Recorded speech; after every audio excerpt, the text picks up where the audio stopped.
Assalamualaikum dan selamat petang saya ucapkan kepada semua guru-guru. Saya Nur Fatimah Auni binti Ismail bernombor matrik 206284 akan berkongsi satu strategi pengajaran dan pembelajaran yang boleh digunakan dalam subjek kesusastraan Melayu, iaitu strategi pembelajaran luar bilik darjah atau kita panggil juga sebagai PLBD. Baiklah, seterusnya kita lihat dulu kepada pengenalan. PLBD diperkenalkan sejak tahun 2000 oleh Kementerian Pendidikan Malaysia yang menjadikan pembelajaran lebih bermakna dan lebih berbentuk kontekstual. Seterusnya, PLBD berasaskan 3 model utama. Pertama iaitu luar bilik darjah dalam kawasan sekolah. Model yang kedua iaitu berhampiran kawasan sekolah dan model yang ketiga jauh dari kawasan sekolah. Dan model yang ketiga ini memerlukan kebenaran PPD. Seterusnya,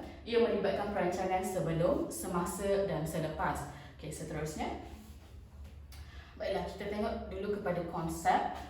PLBD merupakan satu aktiviti kurikulum yang dilakukan di luar bilik darjah secara terancang dan berstruktur. Ia juga merangkumi persekitaran pembelajaran yang progresif. Okey, baiklah, di sini saya ada tulis tentang terancang dan berstruktur. PLBD ini sebenarnya memerlukan satu perancangan yang tersusun oleh semua guru-guru. Okey, baiklah, seterusnya. Okey. Objektif utama PLBD adalah untuk menyediakan murid untuk belajar sesuatu tajuk atau konsep yang ingin dipelajari.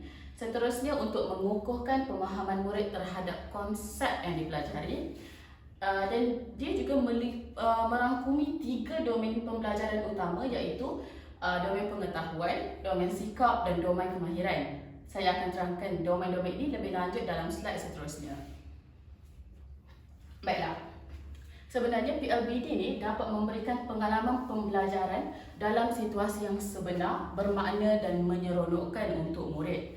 Seterusnya, membolehkan murid berfikir dan menguasai ilmu pengetahuan melalui pengalaman secara kontekstual yang dialami sendiri. Seterusnya, dia dapat meningkatkan minat dan sikap murid, mengembangkan kemahiran sosial, nilai murni dan insaniah murid, membantu murid menjana idea dan mendapat inspirasi, dan seterusnya mengembangkan kemahiran mengumpul, memproses, menganalisis data dan maklumat.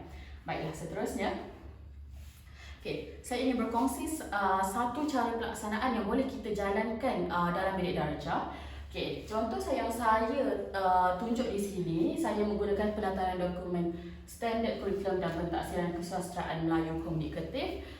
Standard kandungan saya memilih 3.1 iaitu menghasilkan karya, dan standard pembelajaran 3.1.2 iaitu menghasilkan sekurang-kurangnya satu karya asli yang menepati ciri-ciri penulisan puisi.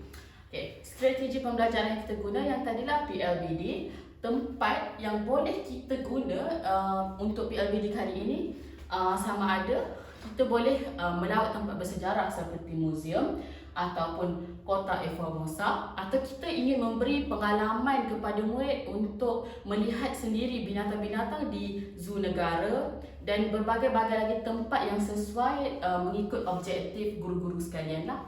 Okay. Jadi bagi DSKP ni objektif saya adalah supaya murid dapat menghasilkan sekurang-kurangnya satu seloka yang kreatif. Okey, baik, seterusnya. Okey, dia merangkumi tiga perancangan iaitu sebelum, semasa dan selepas. Yang pertama, sebelum, kita perlu menetapkan tujuan dan objektif PLBD terlebih dahulu, dan kita perlu menyediakan bahan yang diperlukan. Seterusnya, semasa PLBD dijalankan, kita perlu menyelia dan mengawal keselamatan murid, dan kita perlu menggalakkan murid untuk bertanya dan melakukan aktiviti secara langsung, secara kontekstual.